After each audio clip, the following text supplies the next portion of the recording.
Good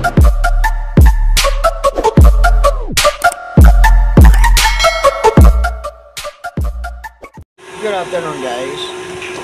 For today's video ay i-share ko sa inyo guys yung gagawin natin ngayon. At yung papel ito yan guys, kulay gold.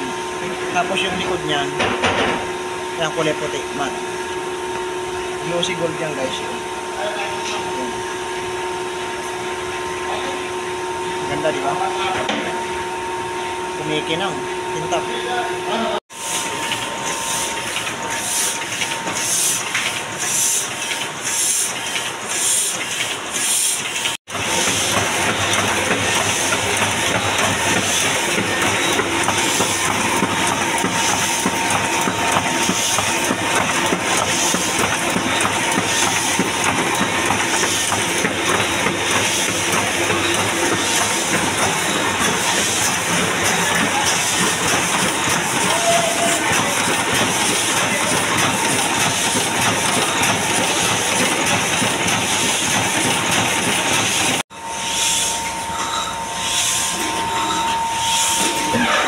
Kulay gold yung papel niyan guys. Tapos yung likod niyan matte. Kulay gold yan. Ganda guys, di ba? Amazing. So ito na yan guys. Ay print na natin.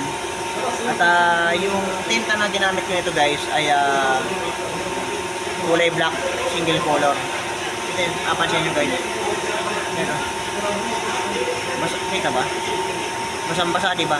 Hindi ito matutuyo guys kapag yung tinta ay hindi linagyan ng dryer face.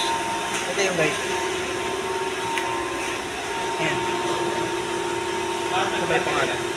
Ayan. So pag hindi ko inaluan yung tinta nito ng konti lang naman nilalagay nito. Pagka hindi ko inaluan yung tinta na kulay black, hindi yan matutuyo kahit ilang buwan, hindi yan matutuyo. Ngayon, na-print ko na, mayroon yan na halo na dryer yung kulay black na yan. So bukas guys, tuyo na yan. Ngayon kung hapon to pig-print bukas ng umaga tuyo na yan.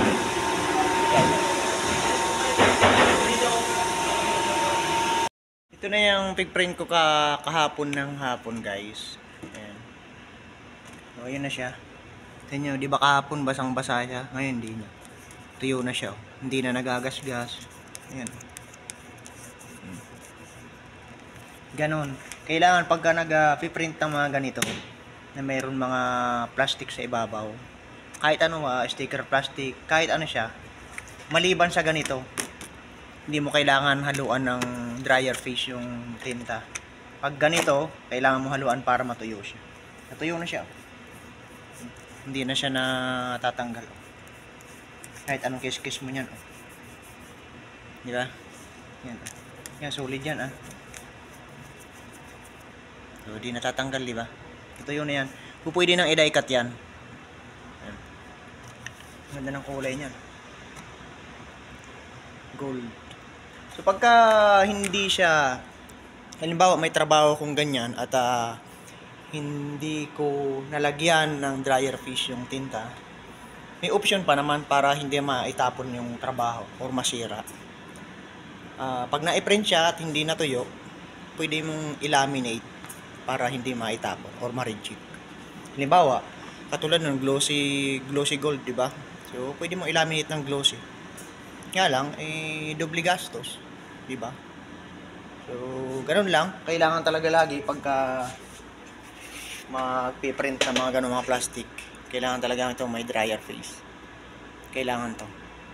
Sa Pilipinas guys, yung nandun ako nag-work, printing press din naman, hindi kami naggagawa rin kami mga ganyan mga minsan sticker, pero bihira yung plastic. Parang hindi ko pa nasubukan mag-print ng plastic to. Kadalasan papel siya pero sticker.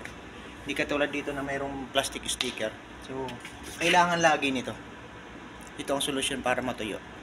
Hindi naman marami yan, konti lang. Kasi pag ito nadamihan mo na ilagay, mag-i-scam siya. Kailangan tansyado mo siya. So dito lang ako naka-experience ng ganito na, yun nga, pag may mga plastic sticker, Minsan meron nga ano, alam niyo yung card na transparent, plastic siya. Nakapag-print na rin ako rito for color. Pero natuyo siya. I-print ko hapon, kinaumagahan tuyo na. Ganon dito. Pero sa Pinas di ko pa nasubukan yung ganon.